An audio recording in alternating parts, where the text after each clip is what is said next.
Hi everyone. This is my Saturday evening. I usually record on Sunday, but I just got my hair done and I wanted to record. So, hey, hi. I'm a little late recording this episode. I should have recorded this last week if I was on time. I'm going to tell you why in a second, but first let me just tell you, I am Shannon Bellum. I am a university professor and administrator, and I also knit. So this is a podcast, a channel about knitting and about spinning and fiber-ish things. I don't know what else I'm gonna get into. Sometimes I talk about sewing. I haven't sewn since the fall at this point. I still have plans to make a kilt. I think my kilt making book is somewhere here on my mess of bed here. Anyway, welcome. You can find me as Bellum Make on Ravelry and Instagram, and you are watching Whiskey and Wool. But tonight, just finished dinner, and I have a little rosé that I'm drinking. I don't know if you can really see that it's pink. There, does it look pink? No, it looks white. Can't really. There, now it looks pink. Why I had to put it up there? Oh, I guess because of the light. This setup isn't ideal for nighttime when there's no natural light. The ceiling's too low on this side for me to put another light in. I really want to put one in for the podcast. Normally I have like really nice light coming out of that window, but it's evening now, so sorry. I think it's fine though. She's looking a little overblown. Martha. I may, let me see actually. Let me just see if I angled this. If that's better. Is that better? Yeah, I think that's better. It's not as bright, not as faded out on Martha. Anyway, hi, good evening. I hope you're all having a good weekend. Thank you for spending a little time with me and listening to me natter on about things about my knitting and my crafting. I am late with this episode because sorry, I had a little technical issue there, and I was dying in that sweater. It is hot today. It was 80 degrees Fahrenheit. I don't know what that is in Celsius. Sorry, guys. I think it's like 30 in Celsius. Anyway, I recorded last week completely, and I realized that I spent a lot of time talking about this sweater, which I'm going to tell you about in a second. And I was rehashing a lot of stuff that I had already told you because I didn't realize that I had completed it for my last recording. And I spent all this time, and I just thought, I'm just going to re-record. And all week I was thinking, when I got home from work, I was like, okay, I'm going to re-record. And then I realized that I was getting my hair cut on Saturday, and that my stylist generally styles my hair in such a pretty way. So I thought, why not? Let me come home after my haircut with my professionally styled hair to do the podcast. So that's why I waited till tonight. So I came home. I just got home about a half hour ago, and I had dinner, and sorry, this fiber's making my nose itch. So I have a new FO. So let me talk about that before I talk to you about this, because this is kind of more of an announcement. I'll maybe put this at the end. But I have a new FO, which you saw me wearing. I have not woven in the ends yet, but I do want to talk to you about this sweater. This is the Papa sweater by Junko Okamoto. Okamoto. I never am sure which syllable I should emphasize, so apologies, Junko. But it is completely finished. I really, really am so happy with the way that the color work came out. It's beautiful. My cat's been loving me a little bit, so you can see a little cat hair on there. The blocking just, I had an adventure in blocking, but what I am happy with is the way that the Nightshades yarn, which is what I used for the body. If you're a returning viewer, you'll know this because I've been working on this sweater for a little while, for the last few episodes at least. But the new viewers won't know. This is Nightshades by Harrisville Design. They are a PA, Pennsylvania-based mill, and the wool that is in the yarn is part of a line that they have called Nightshades. That is, they're all black based colors, so I think it's like 80% black and then 20% color. I may not have that quite right, but that's just my assumption because it's 20%, 80% Cormo and 20% other wool, which I thought my thinking processes were that the other wool was the color, but I may not have that quite right. But anyway, it is mostly American Cormo. It is a DK weight yarn. The wool is grown in Montana and spun in New Hampshire. Oh, I'm wrong. It's not a mill. I guess it's a yarn operation, Harrisville design. They have a lot of interesting stuff in their repertoire. But I have to say, like, the way that this yarn blocked, it is amazing. Like, it feels so soft and just so like smooth. On the skein, which I have quite a significant amount left. I used for the Papa sweater, I used 4.2 skeins for my size, but it was one size fits all. As you saw in the intro, it's a really, really, really big sweater. On me, I think it's in the pattern instructions it says it's a 57.5-inch chest. I haven't measured this chest to see how big it is, but it's pretty big. Like on my block, I'm going to show you pictures on my blocking mat in a few minutes when I talk to you about my blocking experience. Anyway, the yarn on the skein feels a little bit more rustic and rough than it did once I blocked it. I mean, this is the softest stuff. It's really, really amazing yarn, and I really am looking forward to choosing another color, maybe at Rhinebeck this year, and working up another sweater, a different type of sweater. Beautiful. Really happy with it. I'm really happy with the yarn choices. I love my variegated yarn that you're seeing here is Spincycle, so I bought 2 skeins of the colorway Deep Bump in the Dream State color, which I'll just put a picture in here because the skein is across the room and I don't want to go get it. I don't feel like it. But I used a little bit more than 1 skein of Deep Bump to do the color work, so you can see this beautiful color transition that happens naturally in the yarn, so I didn't have to work hard for that. It just happened. It was really lovely. I did do some mods on the pattern. I was really concerned about this whole actually here, let me put it on so I could show you what I'm about to describe to you. I do have pictures of me wearing it, which you'll see in a minute. So I knew that the armpit was really low. So there's the arm drop. My actual armpit's way up here.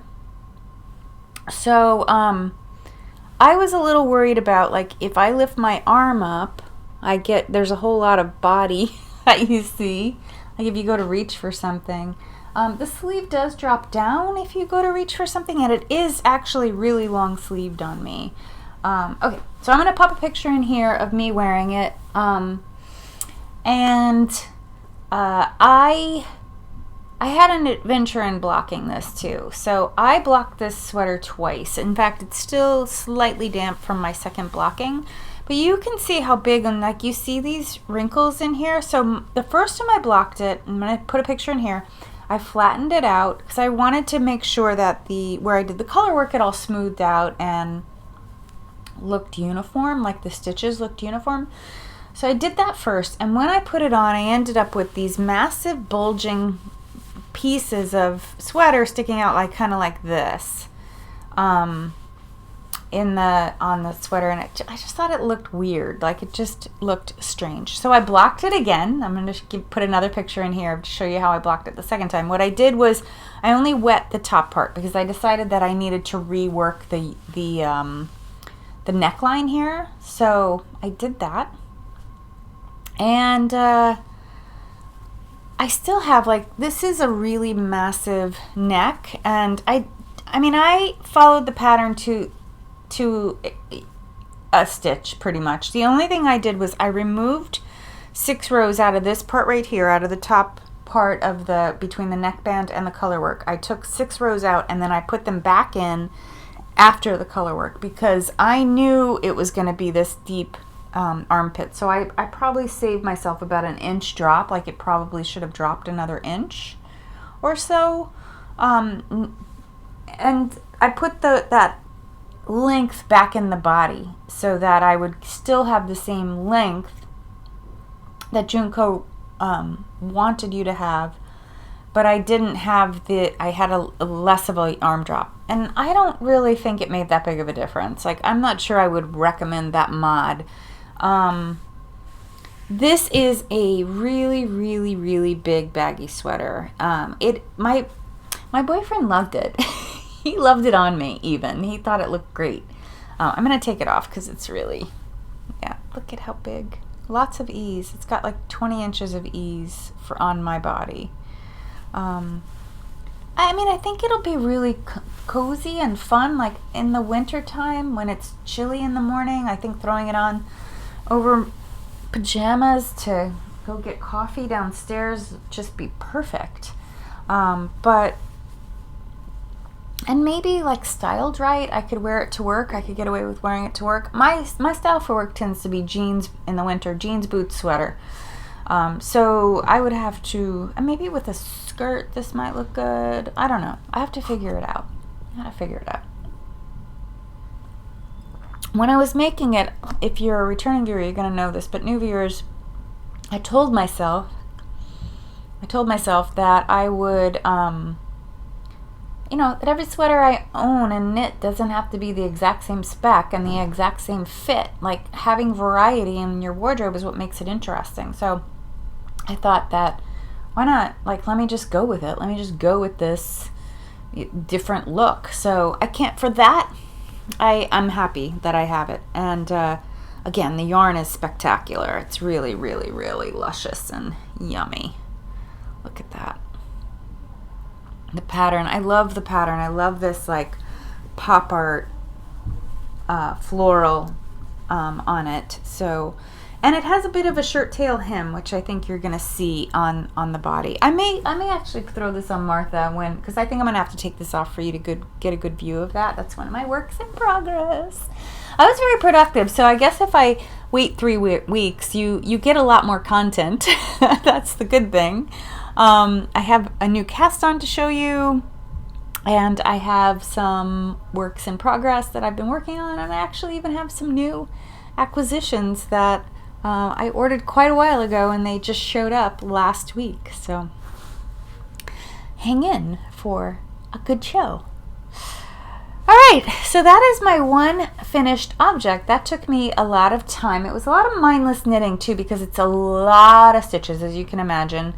For me to make a basically 60-inch chest, you never decrease for the waist until just before or it's not even the waist. I guess you just do a couple little decreases towards the end when you're doing the short rows in the shirt tail hem.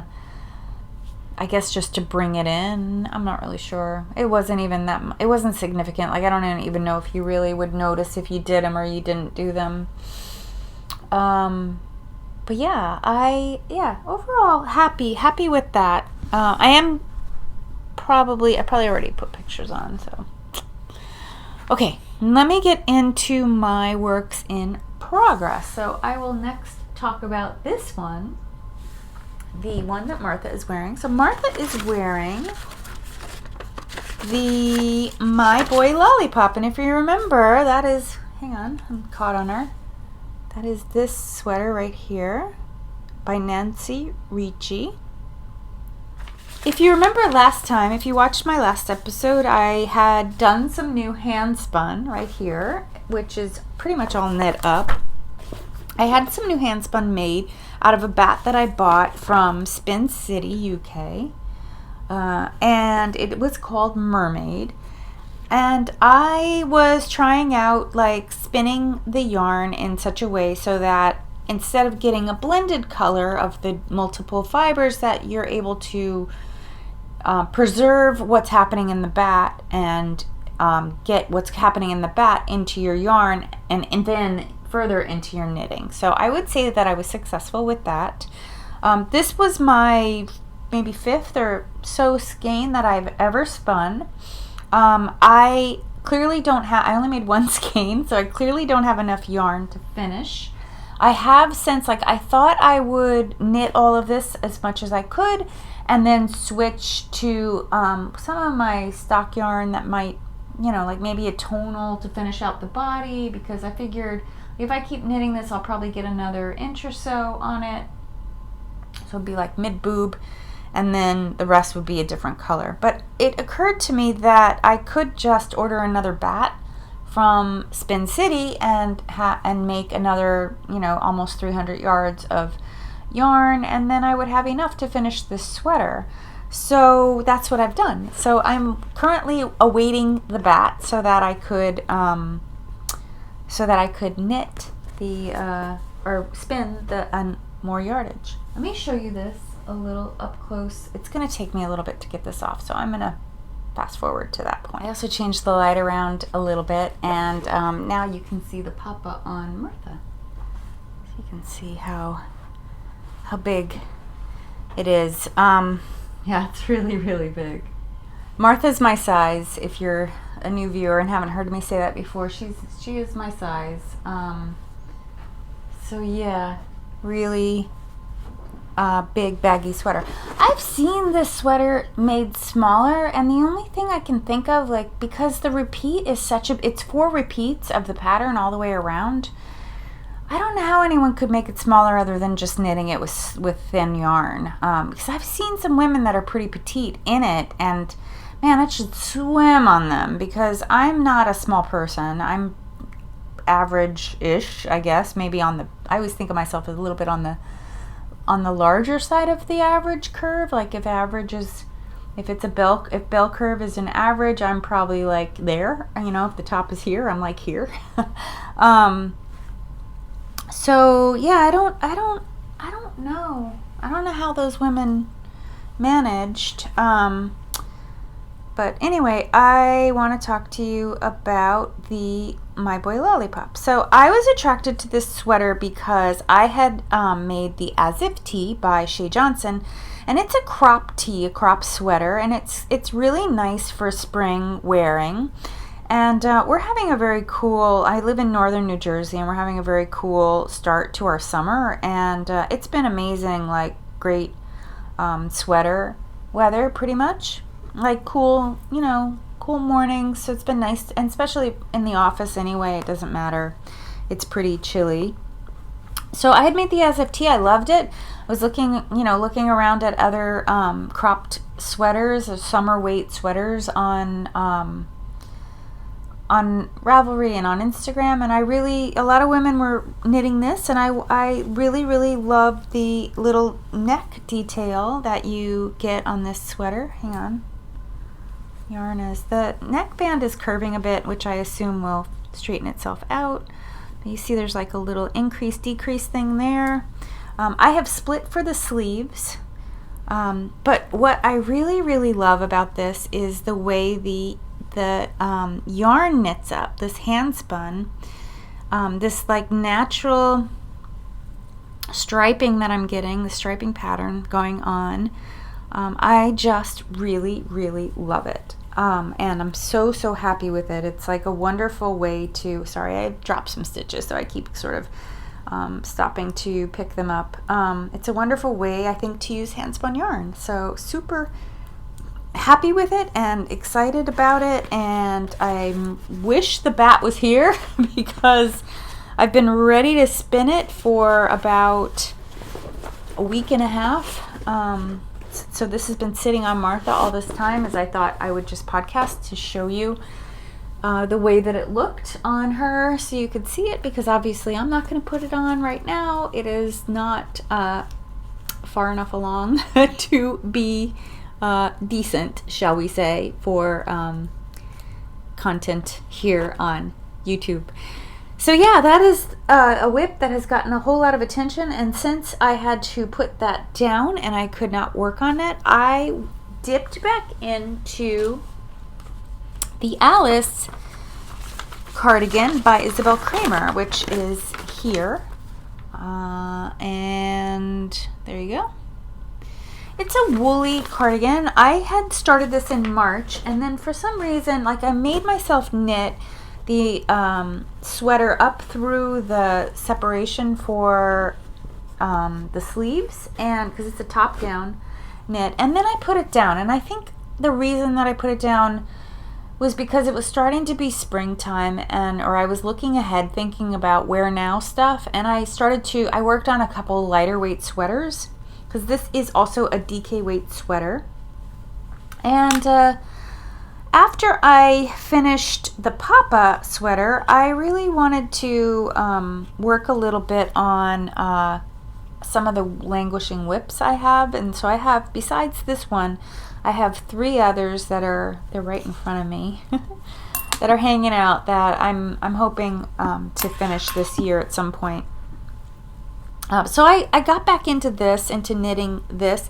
It's a super easy knit. It's very fast. It's fairly mindless. There's a little bit of a cable detail. Again, with the cat hair, I'm sorry. He cuddles with me while I knit, so it's pretty hard to keep it off of my works in progress, and I just clean them off before I put them in my closet. So yeah, there's a cable detail along the front. There's the same cable detail down the side seam, which you can see right there. Sorry, right there. And yeah, it's just knitting back and forth, knitting and purling back and forth, and doing these it's a 4-row repeat on the cable, on this little cable stitch. It's very, very easy. So I actually got a lot done this week on it. I am all the way down to, these are pockets. There are pockets. I feel like I'm doing a really bad job showing. Sorry. Yikes. All right, so yes, there are pockets right here. This is what these are my lining, my pocket lining. And I've started on the ribbing. So the ribbing is about 3.5 inches. I think I have about an inch done.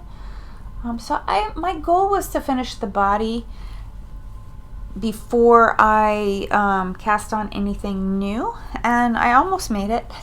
Almost. I will finish this though. I am close to finishing the body. I think I could finish this body, the ribbing, tonight while watching like a movie or something, and then maybe tomorrow work on I think what's next is the neck bands or the front bands and the collar, and then finally you do the sleeves, and the sleeves it's a set-in sleeve that you do top down, so you do short rows to do the cap, and then finish it off. So I think sleeves will be very fascinating. I've always said, like, I can make sleeves in a few nights of sitting in front of watching Netflix or whatever, and knitting away. So I like this quite a lot. I'm just not excited about it right now because it's nothing I can wear for quite a while because of the wool is a pretty woolly wool. It's I haven't told you about it, but it's beautiful. It's it reminds me a lot of the Nightshades in that it's got kind of a more it's a non-superwash, so it has the qualities of a non-superwash, but it is Green Mountain Spinnery. It's their Mewsic base, so it's a DK. It's funny what the camera decides to focus on. It's a little bit of a DK. There you go. 100% fine American wool. The skeins are 2 ounces and they're 180 yards. I think I had 10 or 12 skeins total. I have 4 left after this one, and this is practically a full skein. I just started it just as I got to the ribbing, so I've just knit a few rows with it. The color is called Brickhouse. It's a beautiful dark deep red with you can see some tones happening in there, some tonal qualities, some red flecks and some deep red flecks in there. It's beautiful. I love it. I just can't wear it for a while. It's going to be a while before I'll be able to wear this. So, and plus it's a very fallish color. So, taking a little bit of a backseat. Not that this one is wearable now either. I just really wanted to see. I was interested in seeing how that was going to look. And this is a beautifully designed sweater, beautifully designed pattern, very easy to follow. At one point, you insert shorter cables, which I think I can show you. Hang on, I'm going to mix all my stuff up here. At one point, like, you put in these shorter cables, so you start these cables before you start the pockets and the ribbing and stuff. And I was in my head thinking about which row of the pattern repeat that I wanted to be on to do that. So I was like planning it, and then when I got to that row and I went to look at the instructions, she had already figured it out. She'd already figured out what row you needed to be on, so it was really awesome. So I was like, oh, okay, I got a couple more rows to go. So that was really cool and a nice surprise that she did that thinking for us as a knitter. I love Isabell Kraemer patterns. I have made a lot of her patterns. Her and Hohi are kind of right up my alley in terms of their aesthetic and the way that they write.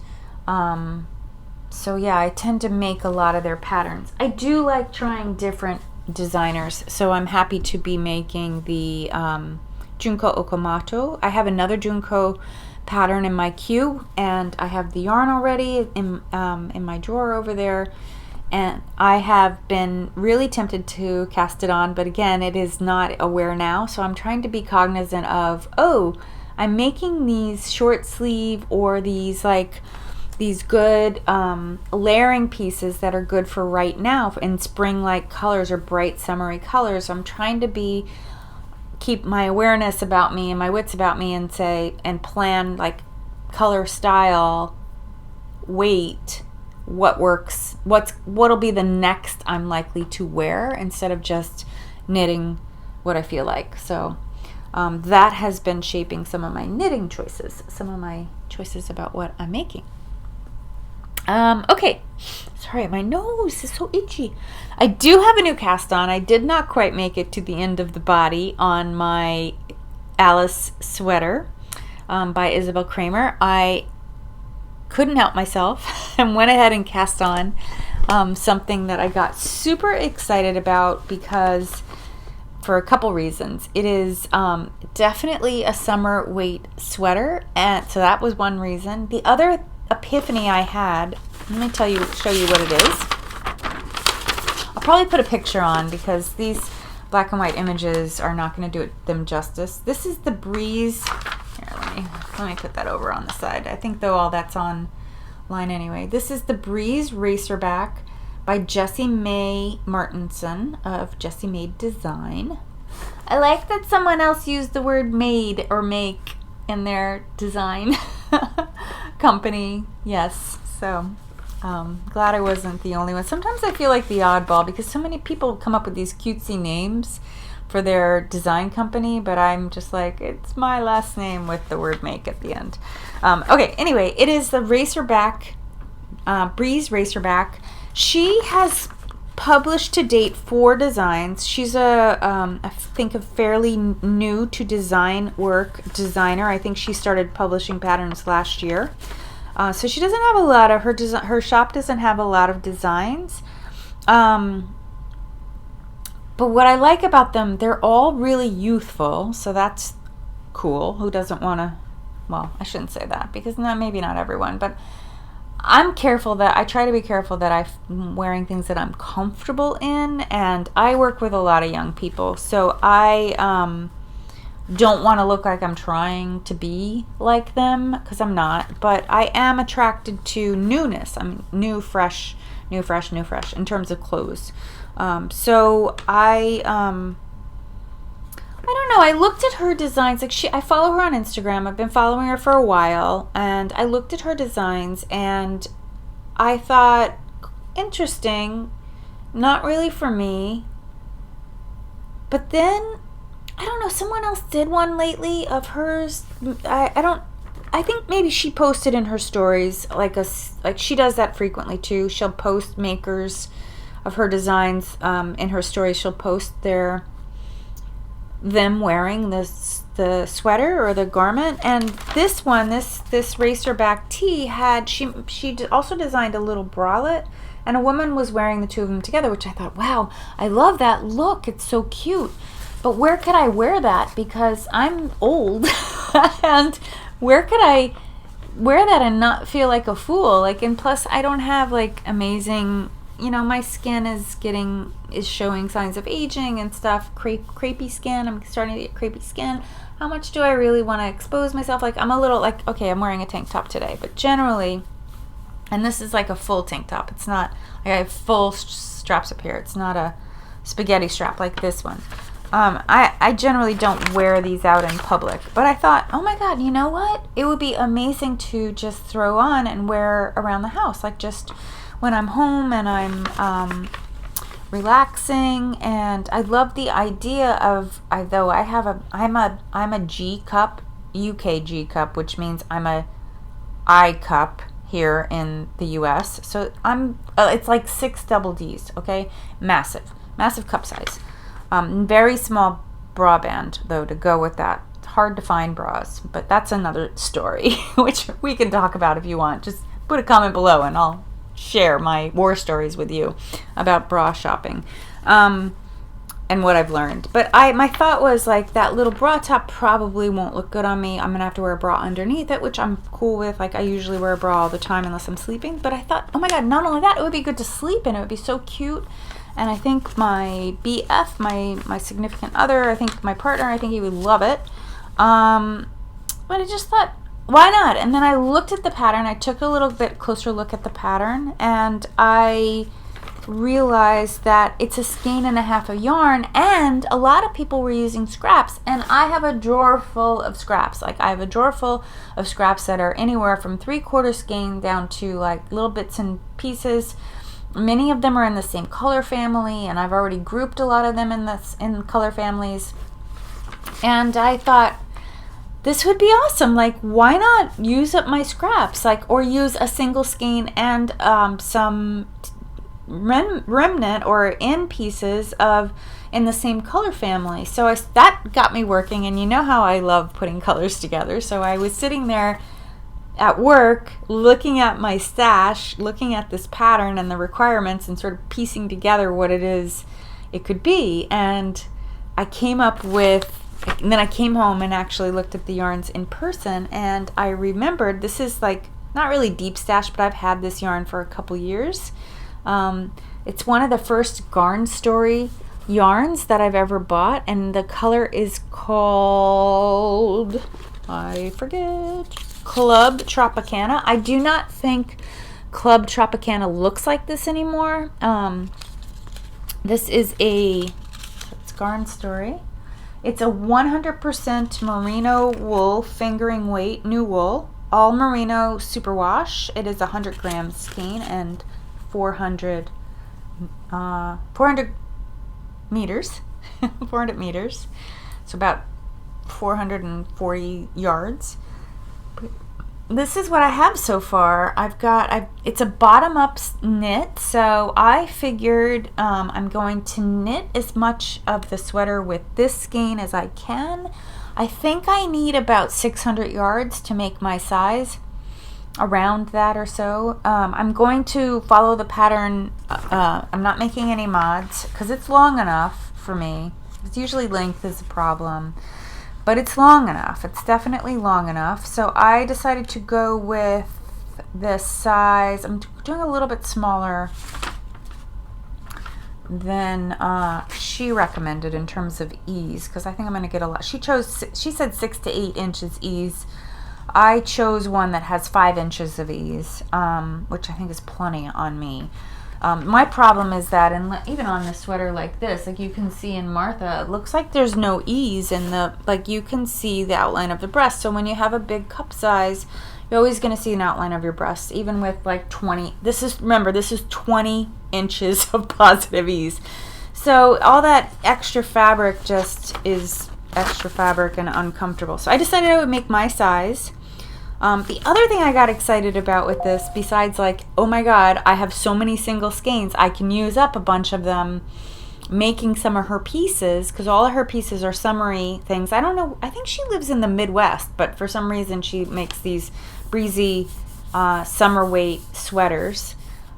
I thought I can make them as gifts for my nieces, because my nieces would both love this little set. And what a great way to use up my yarn as well as make gifts. And it's a fast knit too. It's a skein and a half essentially, and in their sizes and my niece's sizes it's going to be even less. I think, yeah, my youngest niece, the yardage is 400 yards, so that's one skein. So I could knit that, pick a color that I think she'll like and knit it for her. I think she'll love it, and then make the little bralette that goes with it.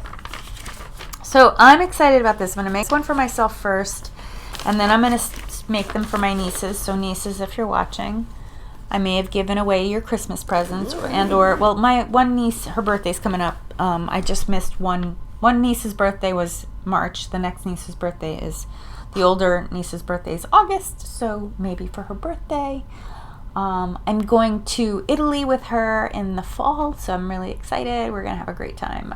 She was also, I'm an artist and I do sculpture. I make three-dimensional. I do three-dimensional art, and she's a painter, so she wants to go see art in Italy, so we're gonna go do that. I am excited, with her parents too, so that'll be fun. Okay, I think that's all my knitting whips. Oh no, one other one that I've been plugging away on. I showed you this last time. This is the excuse me, Like a Cloud by Joji Locatelli. So there's my other favorite designer, Like a Cloud. I did a little bit. I think last time I showed you I was about an inch in. Ooh, I'm mid-row here, which just means that it's awkward to show. So I am still working away on the back. I have about, I don't know, about 5 inches. I think I need about 6.5, so I've got a little bit more to go. And then I will do, She Has You, this is a top down. So I will be picking up stitches along the shoulders to start the front, and then when I get the front the same length as the back, they get joined in the round, and it's a drop shoulder sleeve. This is actually, now that I have been knitting it a little bit, I've realized that it's a lot like the Elton cardigan that she made. So it's this has a textured stitch though, which you can see right there. It's like a basket weave. It's just done with knits and purls, so it's just the way you knit and purl. I think it's it's like a 8 row. I think it's an 8 row repeat, but easy to memorize and follow through on. But her spec is a lot like the Elton. And I think also that besides that, I think that the fabric is going to grow quite a lot. She talks about that in her pattern notes. So she tells you there's a point where you get to the length, and she talks about the ease or the growth that she had. And unfortunately, I swatched for this sweater so long ago, I don't think I wrote down what the what it was unblocked, what my swatch was unblocked. I don't think I have that, but yeah, it's okay. I will get to a length that I'm comfortable with, even if it grows a bit, and then we'll take it from there. The yarn, the beautiful, beautiful purple yarn, the pattern is written to hold together a skein of fingering weight wool with a strand of mohair silk, the kid mohair silk. I was interested in that, but I had purchased this gorgeous yarn last spring from Little Grey Sheep. This is a Gotland blend. I don't have all the info here. I'm just going to put it on screen instead of telling you about it. I don't, for some reason, have the ball band in here. I think when I got it, I only got one ball band for all the skeins that I purchased. So anyway, when I got it, it has tooth. It has like a toothy feel, and it also is very fuzzy. And Like a Cloud, I think she released it last spring. A lot of people knit it. I liked it. I was interested in knitting it too, but I didn't want to invest in mohair. I just didn't, I don't know. And that combo and like, what do you put together? A lot of the yarn that I have that are sweater quantities are typical indie dyed with a lot of color going on in them. And I don't know, I was struggling with sort of feeling like I would have to purchase a whole sweater's quantity to do that. And meanwhile, I had this in my stash. And one day when I was swatching for other sweaters and I was matching yarn quantities that I had in my stash to things that I had in my queue, like trying to match up what yarn would work and trying to figure out, I was planning my purchases for both Rhinebeck and Vogue Knitting Live. So I was like sort of thinking about what things did I want to shop for when I went there. And I realized that this fuzzy yarn would probably work in Like a Cloud. So I went ahead and swatched and it worked.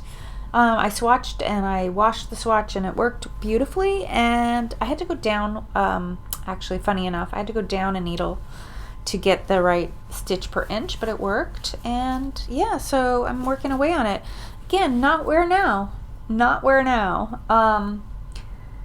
This morning when I got up, I thought about maybe pushing myself through to the armhole to get to the point where I would knit back and forth for a while instead of, doing the piecing, because whenever I have to piece, and I'm getting close to where I'm going to have to start piecing, I'm always a little bit hesitant to take the knitting with me anywhere, because I don't want to have to fiddle. I don't want to have to be fiddling with that while I'm out.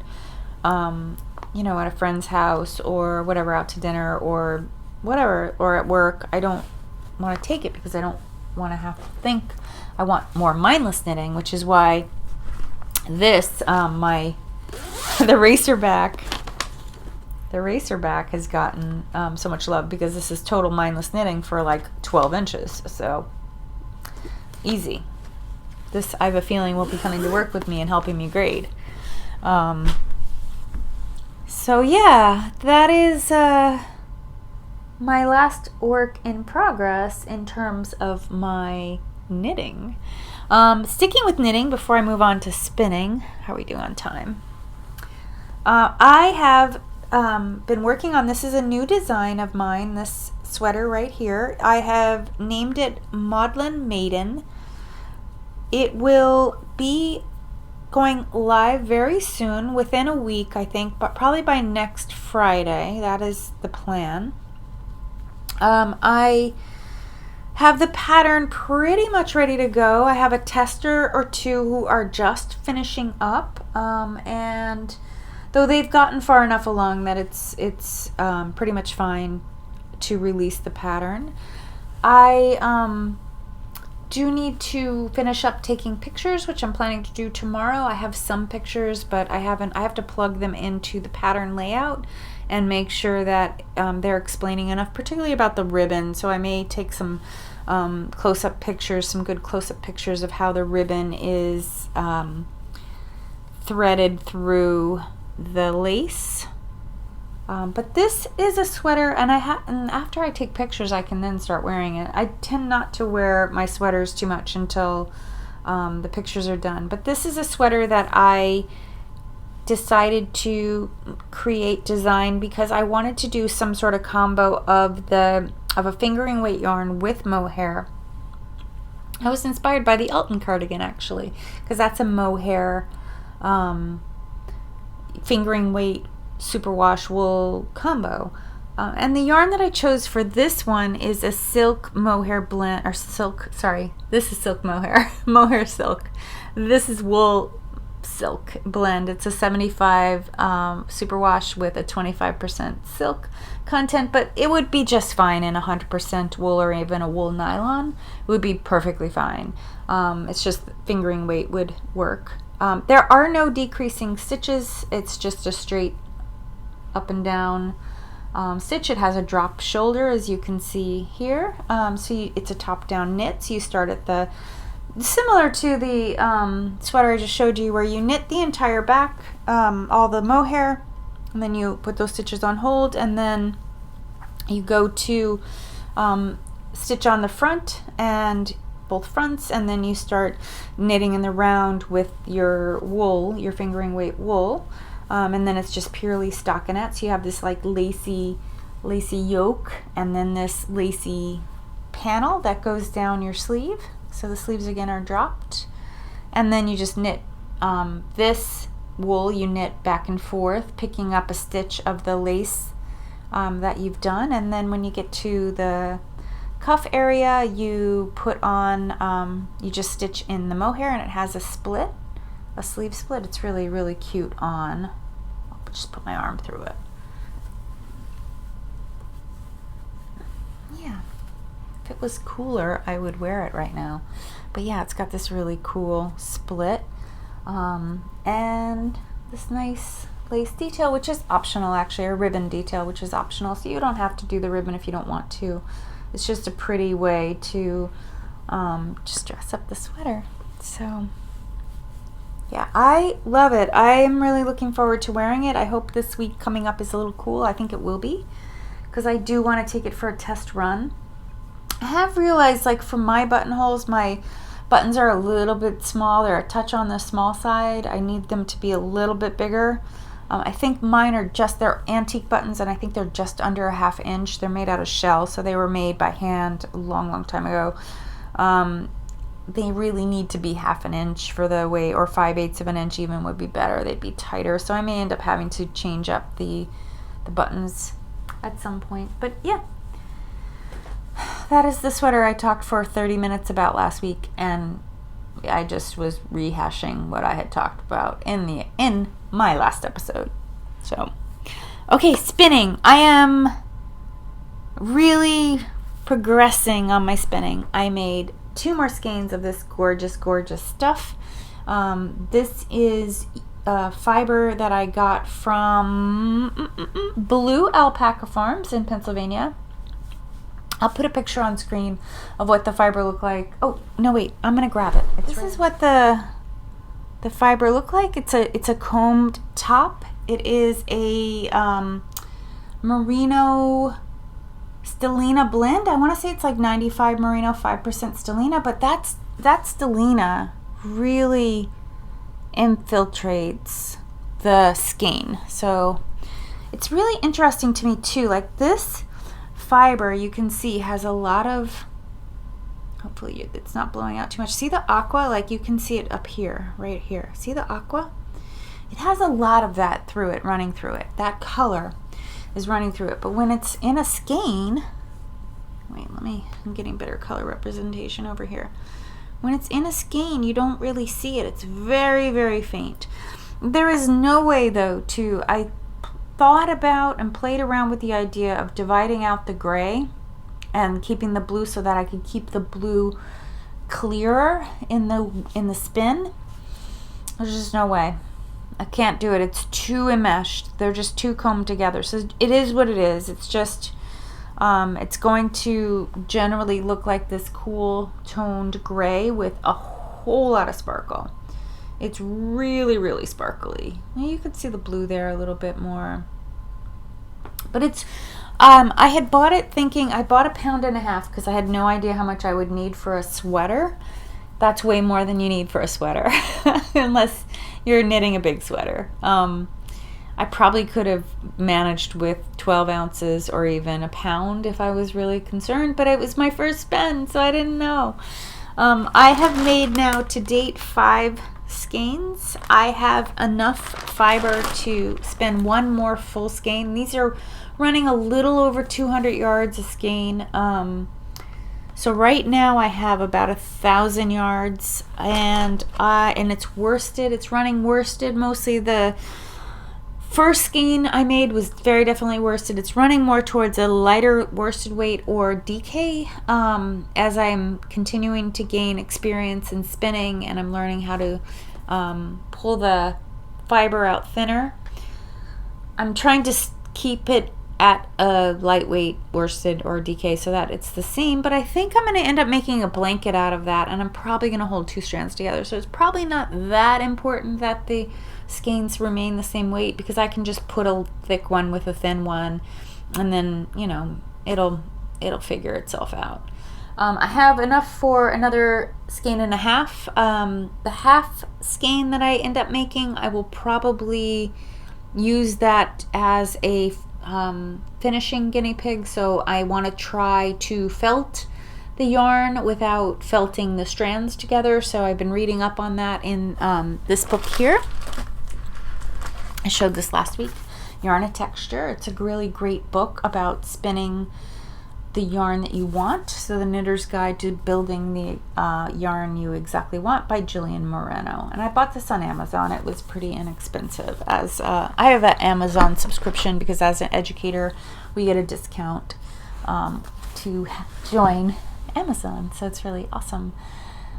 I use Amazon all the time. I buy the littlest, tiniest, silliest things that are like $4 or $5 just to order it. Yeah, let me just get that, where I used to wait till I had a bunch of stuff and then have the shipment come at once. Now don't even worry about that anymore. It's really nice. Plus you have all the video content.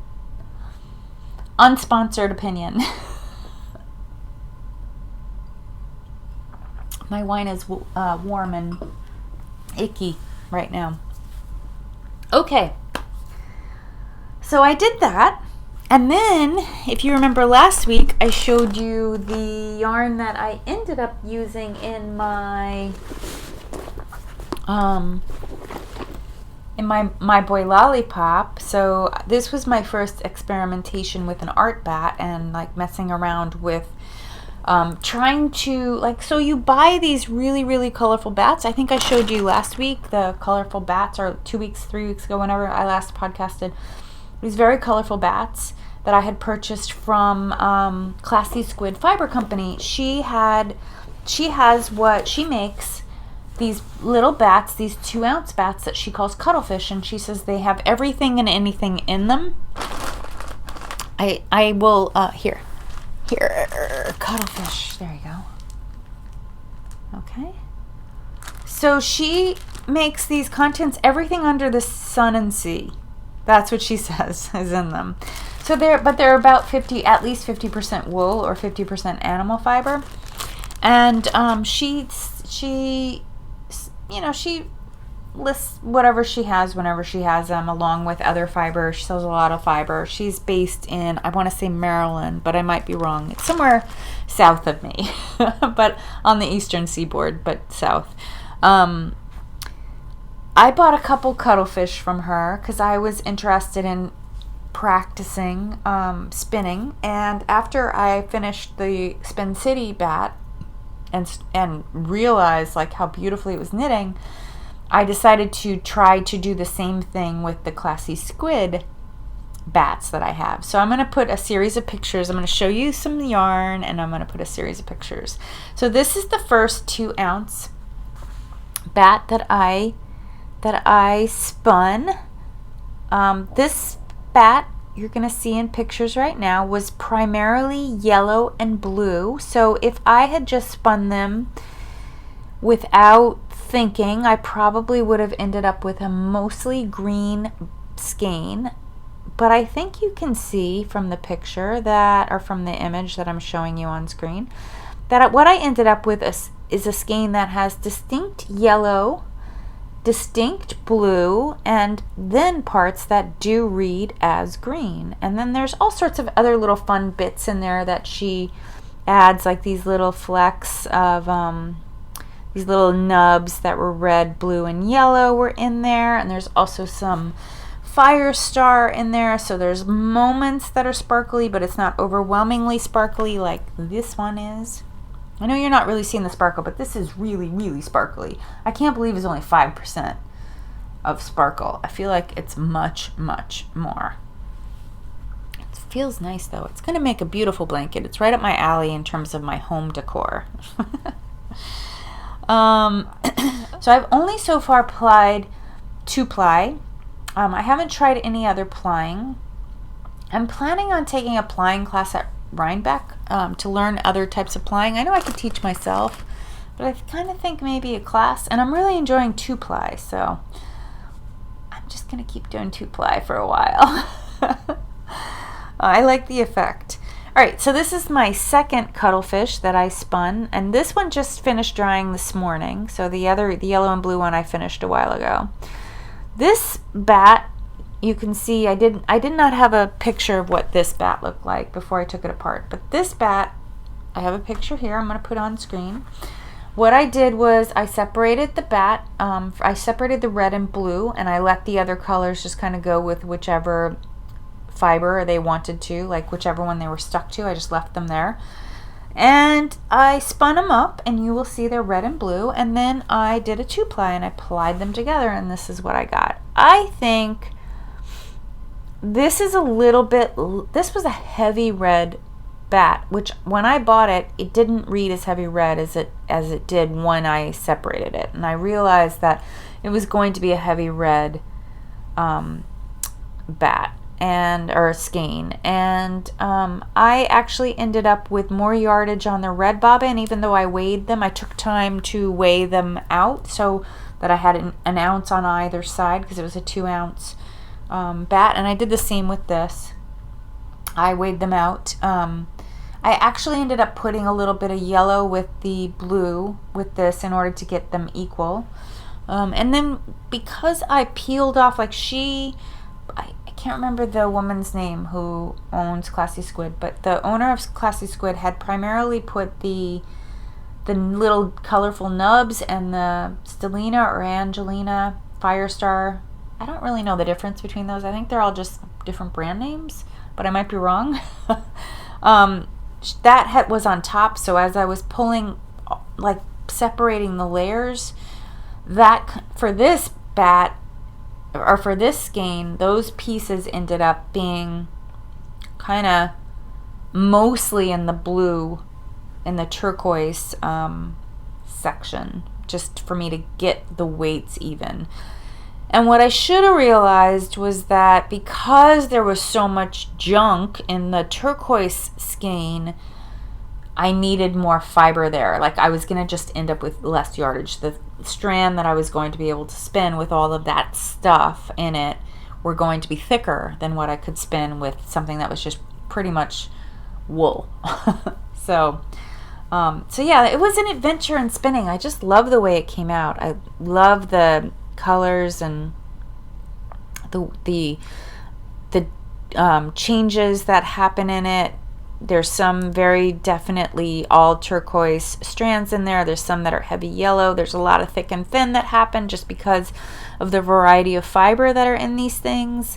There's a lot of sparkle moments. There's these hits of nubs of red and blue. A lot of blue nubs. A lot of blue little nubs in it, like turquoise blue nubs, which is awesome. And some orange in there too. The last 30 yards of the skein ended up being all red because I ran out of the blue, and I ended up having to ply the red on itself to finish off. So, and I counted, and it was 30 yards or 35 yards or so. So when I knit with this, I'll just have to keep that in mind. Maybe there'll be something where I want a red start, or maybe there's something, or maybe I don't want to use that red at all, and I just don't knit that last 30 yards of it. I ended up with about 200 yards of this, and I think I'm just a little short on this one. I think it's about 190, 180, 190, I can't remember. So those are pretty significant yardages for 2-ounce skeins. So it's probably, these are probably breaking out. I didn't do a wraps per inch, but I'm guessing they're going to be about somewhere in that fingering to sport weight, maybe sport weight. Well, what they'll end up being. But there are thick and thin moments just by nature, by virtue of what was in the batts. These weren't all one wool or all one type of fiber. So that is my spinning. I am waiting for the yarn to finish, the mermaid yarn from Spin City to finish the yarn for this, and that'll be my next spin, as well as I will be finishing up. I actually am going to probably start spinning the last full skein that I have of this fiber tomorrow, and that'll be the spin that I'll work on during the week as I wait for the Spin City batt to come. Other than that, I have a few acquisitions to share with you. Let me do yarn first. I'm as surprised as you are that I bought more yarn, because I certainly have plenty of sweaters quantity over here in my stash. I need to work through a lot of my single skeins. I'm really thinking about doing a birds of the feather shawl. I have a couple random indie dyed skeins of mohair, which I think I would just prepare those indie dyed skeins with either a complementary color or a color that they blend well with.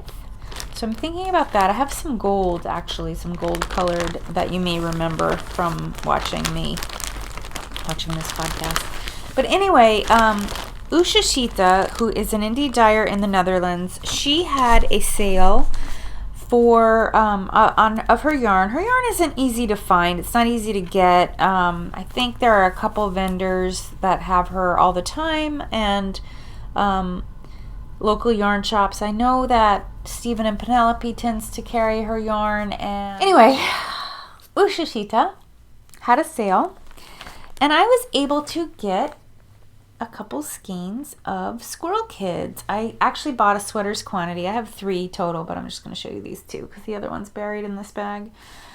This is a color that she introduced at EYF, and I was having a little bit of regret of not buying some Ushashita when I saw her there. I just was trying to avoid buying indie dyed yarn there.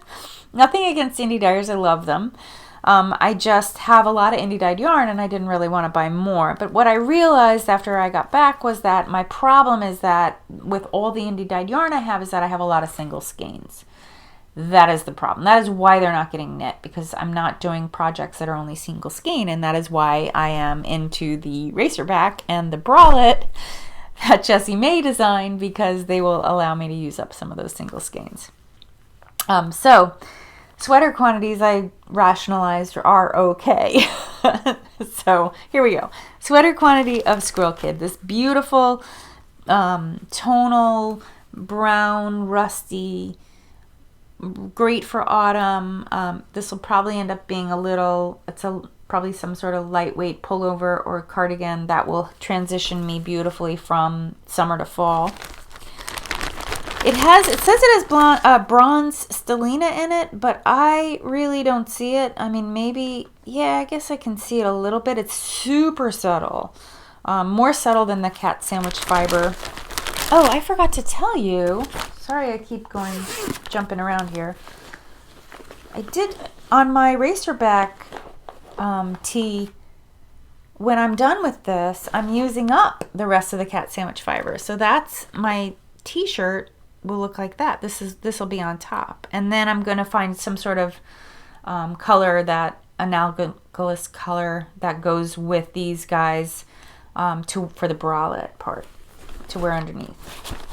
Unless it happens that I don't use it all. So that was a cat sandwich fibers, that garden tea party yarn that I used for my last Elton cardigan, where I made it without striping. That was a glitter yarn, but it was very subtle. It's very subtle. I'm very comfortable wearing it. I don't like high glitter to wear on my person, like flash. It's too flashy for me. But it was good. I couldn't help myself. She had this beautiful non-superwash Highland wool yarn that I just fell in love with. I know it's another group of, and it's sweater quantity of turquoise. I already have a sweater's quantity of turquoise from Kim Dye's Yarn that I picked up at Vogue Knitting Live, but that's going to be a White Horse sweater by Caitlin Hunter. I don't know what this is going to be. So I have a sweater's quantity of this. The color is called, I really can't even read this. I think it's Frybad. I'm going to put it on screen. It's written in gold ink, so I'm going to just put it on screen for you. But this is a more rustic yarn. This color is more deep than the Kim Dye's yarn. It's more deep, and it's got some tonal variety to it. It's looking a little washed out on screen, but I'm going to tweak my color, so hopefully it'll look better. I'm just looking behind the camera too. I have this would just go beautifully. Silly me, I joined the Surrey club not knowing what Surrey yarn was. It was when Surrey was first coming out. That Ching fiber ran in last spring, and this was a color. I got 2 skeins of this Surrey, but look at how gorgeous those look together. Those are really working really beautifully together. So maybe those will be something. I don't know. I gotta figure it out. But anyway, 2 more sweater quantities. I think that brings all my sweater quantities that are not on the needles up to about 14 sweater quantities, I think. So yeah. Oh, one more acquisition, and then I'm done. That Surrey from Ching, you can buy it at you can buy it from her when she does sales. She doesn't do sales very often, but you can buy it from her. But you can also buy it at a lot of different local yarn shops. Go to her website and you'll find it. I also bought a sweater's quantity of fiber from Countess Ablaze. I was surprised that Countess Ablaze makes fiber. But once I realized that this wasn't going to work out to be a sweater's quantity, I was on the hunt for another sweater's quantity of fiber. And I bought this. This is, see, I guess I have a type, right? This is a red and turquoise, or red and light blue and green. I think that's probably a good representation of the colors right there. I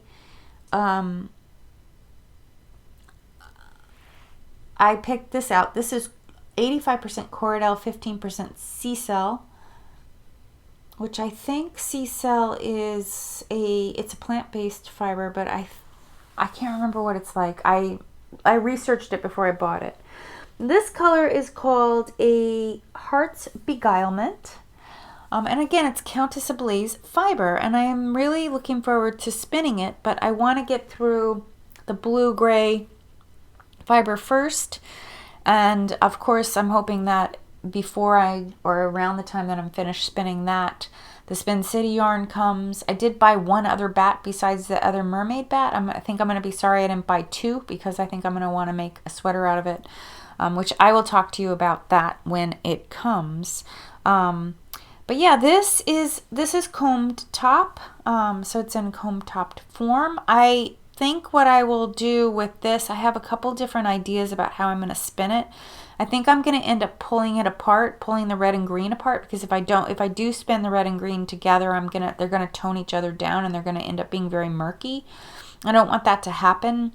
I would like to preserve, so I don't know about you, the rest of you, when you spin. I don't know if the rest of you, any of you spin, but when you spin and you buy fiber, I know that there's some expectation that there will be some blending. But for me, I was attracted to this. I wasn't thinking about what it's going to look like blended. I was thinking about what it was going to look like. How could I preserve this? And I think I can. I was playing around with one of the bags. I bought I think I bought a pound, or a little less than a pound. I think I bought 14 ounces of this. So I was playing around with it. I think I can pull apart the red pretty easily. I can pull that red and blue and green apart. I think the white's just going to kind of go this way or that way, which will be fine.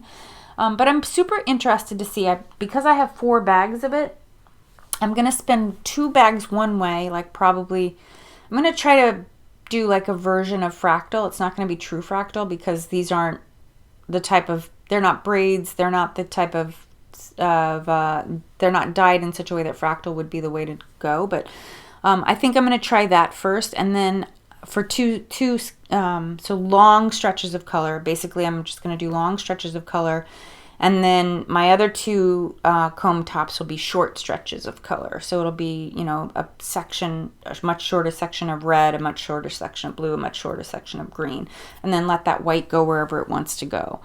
So, and then ply that, do a 2-ply and see what happens. I think that could be pretty cool. I think that would be the best way to kind of get the variety and get something similar to what I have happening in the My Boy Lollipop, in this mermaid batt that I spun in a similar way, actually, though this was just one batt.